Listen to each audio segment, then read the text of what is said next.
Hi, I'm Dale, and today we're going to talk about the sun in Sagittarius.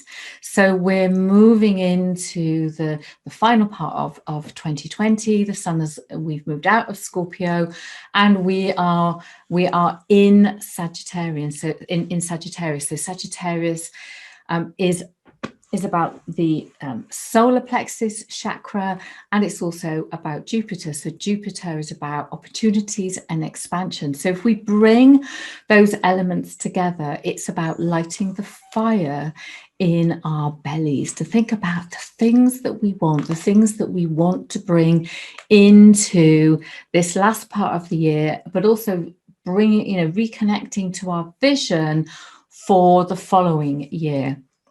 So sun in Sagittarius is making me think about fire, igniting fire. It's making me think about, how do I light up my vision? How do I kind of set fire to the flames of my desire? So the year has been, I'm going to call it an interesting year. I know it's been very difficult for a lot of people, but this is a perfect opportunity to, perhaps get your journal and do a declutter and dump, get rid of the stuff that doesn't serve you. So in enabling us to be able to light a fire in our belly, we've got to get rid of rubbish. Well, what does that rubbish look like? If we've got our space all full of stuff and no room to be able to allow new opportunities in, then we're not going to get anywhere. Because if you haven't got any space, all you're going to do is try and cram things in, and there's no space for that flower to open, for that light to get on the petals. So what we want to do, first of all, is we want to let go of stuff that doesn't serve us. So what can you let go of? What in your life is not serving you? Are there people whom perhaps it's time that you acknowledge that they're not great for you? So who are those people? I like to think about people as being a reason, a season, and a lifetime. So I've got my wonderful lifetime friends, but there might be people that come into your life for a reason. They're here to maybe teach you some kind of a lesson, or you them. Maybe they're holding a mirror up to something. So who are the people that you need to let go of, and who are the people that you need to nourish and to bring closer into your heart? So think about the people that you want to let go of. What about the rubbish around you? I know on Saturday I was preparing for an online art lesson. I stood in my kitchen, and there was all kinds of bits of rubbish and stuff that I needed to take to the bin, and it made me really think about, what else do I need to declutter? Like empty boxes, things that I don't need.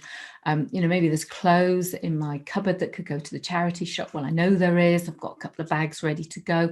But it's just making that space. Get rid of the stuff that doesn't serve you. So make a list of those things. So if we're going to expand into opportunities and expand into our best self and be able to stand in the field of possibilities and see, sense, know what is available to us, we got to get rid of stuff.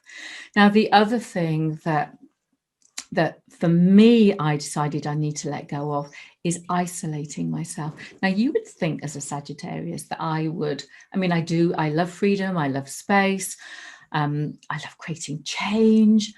But with everything that's gone on this year, what I've noticed is that although I love my own company, I love where I live, I've got the furry ones to take for lots of walks, which is great. What I've done is isolate myself. So my moon is in Cancer. Cancer is that little crab, and it's like staying home and not going out. And,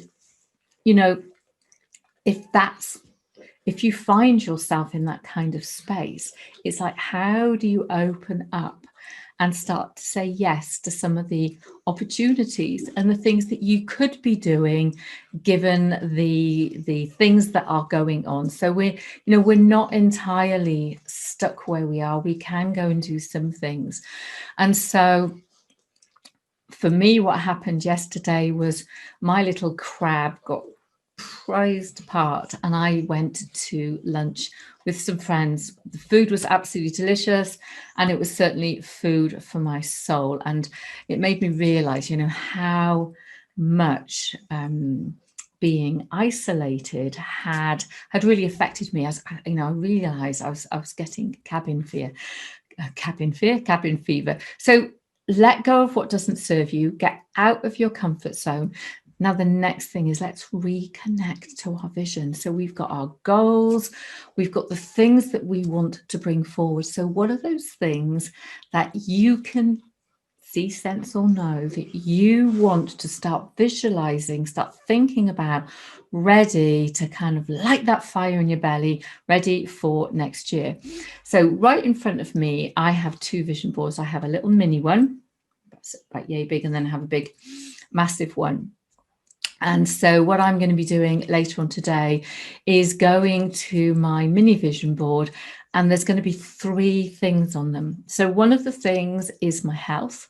So I look after myself very well. I eat well, but I find in the winter that I want to eat more stodgy, comforting things.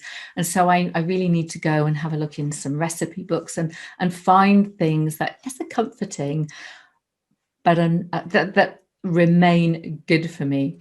And you know, the other thing is I really don't want to go out in the freezing cold, but the furry ones won't let me get away with it. So one of my focuses is to maintain my health and my energy and think about how I might do that.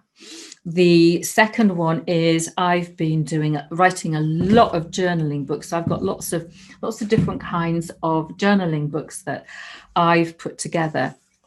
And this one is going to be ready for the start of next year. So this is a Love to Journal book, and it's all about the root chakra. So the reason that I've got that ready for the early part of next year, part of my vision, is Earth is Capricorn is an earth sign. Root is all about the earth and grounding and foundation. So right now, Sun in Sagittarius, expansion, vision, get reconnected to it, start thinking about how you ignite the things that you want, your heart's desires. Think about those, you know, how you can set fire to or ignite your desires, and start getting those things ready for the beginning of next year. So Capricorn is an earth sign. Earth, or the root chakra, loves structure. So we're building strong foundations. So we've got the vision, then we build the structure. So right now it's vision and visualization. So, you know, things like affirmations are great for visualization. So what affirmations could you be saying to yourself?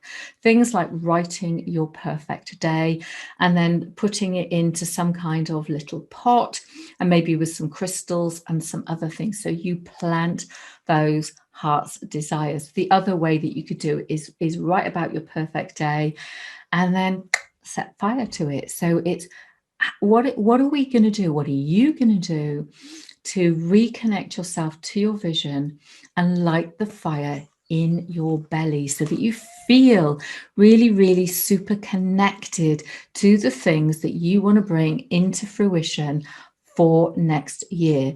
So if you haven't got a mini vision board, I highly, highly recommend it. Mine is half cork and half blackboard. And I literally go onto something like Canva and I print lots of little images about this. And I only ever have 3 things on the mini vision board. And I put them on the vision board with push pins. That means I can move them around. It becomes a living vision board, and it's right there where I can see it. So that's me for today. It's what can you let go of? How can you bring that fire into your belly? And how can you reignite your vision ready for next year, when you are going to plant the foundations, the seeds of the things you want, and watch your vision grow throughout the following year. So I'm Dale from daledarley.com, and please do come and find my website and connect with me. And I truly, truly hope you have loads and loads and loads of fun doing a mini vision board and reconnecting to your vision and imagining that you have lit the fire in your belly.